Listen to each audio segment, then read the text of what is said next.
بسم اللہ الرحمن الرحیم۔ دین تمام لوگوں کی خیر خواہی کرنے کا نام ہے۔ تمیم داری رضی اللہ تعالیٰ عنہ نبی کریم صلی اللہ علیہ وسلم سے اسی کی مثل روایت کرتے ہیں، یعنی دین خیر خواہی کا نام ہے۔ ہم نے عرض کیا کس کے لیے؟ تو آپ صلی اللہ علیہ وسلم نے فرمایا اللہ کے لیے، اس کی کتاب کے لیے، اس کے رسول کے لیے، مسلمان حکام کے لیے اور عام مسلمانوں کے لیے۔ تخریج صحیح مسلم۔ تشریح: اس حدیث سے معلوم ہوا کہ دین اخلاص اور خیر خواہی کا نام ہے۔ اللہ تعالیٰ کی خیر خواہی سے مراد اس پر ایمان لانا، اس کو ذات و صفات اور عبادت کی تمام انواع میں ایک ماننا اور اس کے اوامر کی اتباع کرنا اور اس کی منع کردہ باتوں سے اجتناب کرنا، اور اس کی کتاب سے خیر خواہی یہ ہے کہ اس پر ایمان لانا، اس کو صحیح تلفظ اور شوق اور محبت سے تلاوت کرنا اور اس میں غور و فکر کرنا، اس کا تدبر کرنا، اس کو جاننے اور سمجھنے کے بعد اس پر عمل کرنا اور دوسروں کی اس کی دعوت دینا۔ رسول صلی اللہ علیہ وسلم سے خیر خواہی یہ ہے کہ ان پر اور جو کچھ وہ لے کر آئے ہیں اس پر ایمان لانا، عقائد و عبادت اور معاملات میں ان کی مکمل اطاعت اور اتباع کرنا۔ مسلمان خلفاء و حکام کے خیر خواہی کا مطلب تمام شرعی امور میں ان کی اطاعت کرنا، ان سے تعاون کرنا۔ عام مسلمانوں سے خیر خواہی کا مطلب یہ ہے کہ جو اپنے لیے پسند کرتا ہے ان کے لیے پسند کرے اور ان کی دینی اور دنیاوی امور میں رہنمائی کرے، ان پر ظلم اور زیادتی نہ کرے اور جائز اور مباح کام میں ان سے تعاون کرے اور مشکلات میں ان کی مدد کرے۔ اس بات پر بیعت کہ آدمی جہاں بھی ہو حق بات کہے۔ حضرت عبادہ بن ولید بن عبادہ رحمۃ اللہ علیہ اپنے باپ اور وہ اپنے دادا سے بیان کرتے ہیں کہ ہم نے رسول اللہ صلی اللہ علیہ وسلم سے بیعت کی تھی کہ ہم آسانی اور تنگی میں اور خوشی اور ناخوشی ہر حال میں بات سنیں گے اور اطاعت کریں گے، اور اگر ہم پر دوسروں کو ترجیح دی گئی تو ہم صبر کریں گے اور ہم اہل امر سے نہیں الجھیں گے اور ہم ہر جگہ حق بات کہیں گے اور ہم اللہ کے بارے میں کسی ملامت کرنے والے کی ملامت کی پرواہ نہیں کریں گے۔ تخریج صحیح مسلم۔ خلاف شرع امور میں عمرہ کی مخالفت میں سلامتی ہے۔ ام سلمہ رضی اللہ تعالی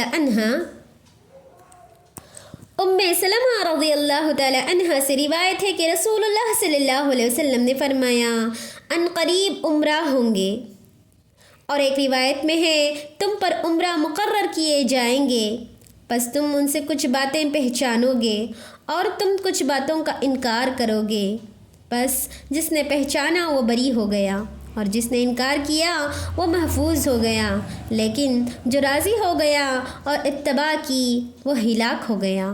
انہوں نے عرض کیا کیا ہم ایسے لوگوں سے قتال نہ کریں؟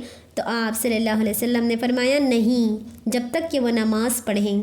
اور ایک روایت میں ہے کہ جس نے ناپسند کیا پس وہ بری ہو گیا اور جس نے انکار کیا وہ محفوظ ہو گیا۔ تخریج صحیح مسلم۔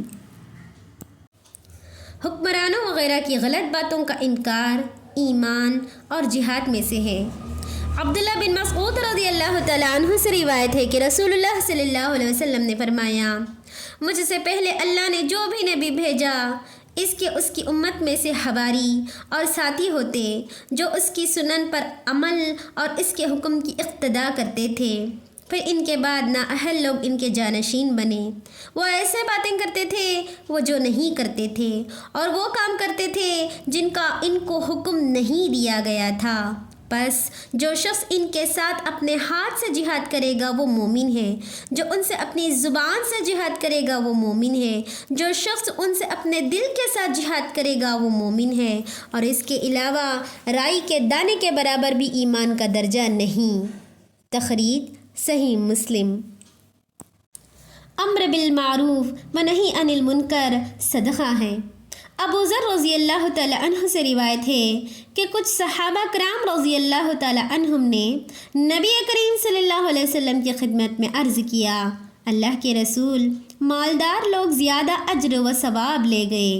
وہ تو نماز پڑھتے ہیں جیسے ہم نماز پڑھتے ہیں، وہ روزے رکھتے ہیں جیسے ہم روزے رکھتے ہیں، اور وہ اپنے زائد مالوں سے صدقہ اور خیرات بھی کرتے ہیں۔ تو آپ صلی اللہ علیہ وسلم نے فرمایا کہ اللہ نے تمہارے لیے ایسی چیزیں نہیں بنائیں کہ تم ان کا صدقہ کرو۔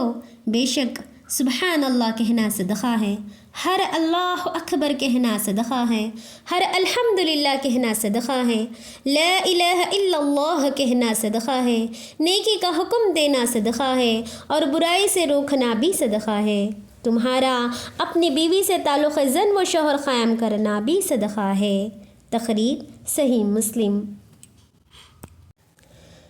عبداللہ بن فروق بیان کرتے ہیں کہ انہوں نے عائشہ رضی اللہ تعالی عنہا سے سنا، اور عائشہ رضی اللہ تعالی عنہا کہتی ہیں کہ رسول اللہ صلی اللہ علیہ وسلم نے فرمایا، ہر انسان کے 360 جوڑ بنائے گئے ہیں، بس جس نے اللہ اکبر کہا، الحمدللہ کہا، لا الہ الا اللہ کہا، سبحان اللہ کہا، استغفر اللہ کہا، راستے سے کوئی پتھر ہٹایا یا کوئی کانٹا یا ہڈی راستے سے دور کر دی، اور کسی نیکی کا حکم دیا یا کسی برائی سے روکا، آپ نے یہ 360 جوڑ شمار کیے، تو اس دن اس حالت میں چلتا ہے کہ اس نے اپنے نفس کو جہنم کی آگ سے دور کر لیا۔ تخریج صحیح مسلم۔ امر بالمعروف و نہی عن المنکر فتنہ اور ہر شے سے نجات کا سبب ہے۔ قال اللہ تعالی فی القرآن المجید، بسم اللہ الرحمن الرحیم، واتقوا فتنة لا تصيبن الذين ظلموا منكم خاصة۔ اور اللہ تبارک و تعالیٰ نے فرمایا، اور تم ایسے وبال سے بچو کہ جو خاص انہی لوگوں پر واقع نہ ہوگا جو تم میں سے ان گناہوں کے مرتکب ہوتے ہیں۔ ابن عباس رضی اللہ تعالیٰ عنہ کہتے ہیں کہ اللہ تعالیٰ نے مومنوں کو حکم دیا ہے کہ اپنے اندر خلاف شرع امور نہ رہنے دیں، ورنہ اللہ کا عذاب سب کو اپنی لپیٹ میں لے لے گا۔ قال اللہ تعالی فی القرآن المجید، بسم اللہ الرحمن الرحیم، فَلَمَّا نَسُوا مَا ذُكِّرُوا بِهِ أَنجَيْنَا الَّذِينَ يَنْهَوْنَ عَنِ السُّوءِ وَأَخَذْنَا الَّذِينَ ظَلَمُوا بِعَذَابٍ بَئِيسٍ بِمَا كَانُوا يَفْسُقُونَ۔ سورۃ الاعراف آیت نمبر 165۔ اور اللہ تبارک و تعالیٰ نے فرمایا، سو جب وہ اس کو بھول گئے جو ان کو سمجھایا جاتا تھا، تو ہم نے ان لوگوں کو تو بچا لیا جو اس بری عادت سے منع کیا کرتے تھے، اور ان لوگوں کو جو کہ زیادتی کرتے تھے ایک سخت عذاب میں پکڑ لیا، اس وجہ سے کہ وہ بے حکمی کیا کرتے تھے۔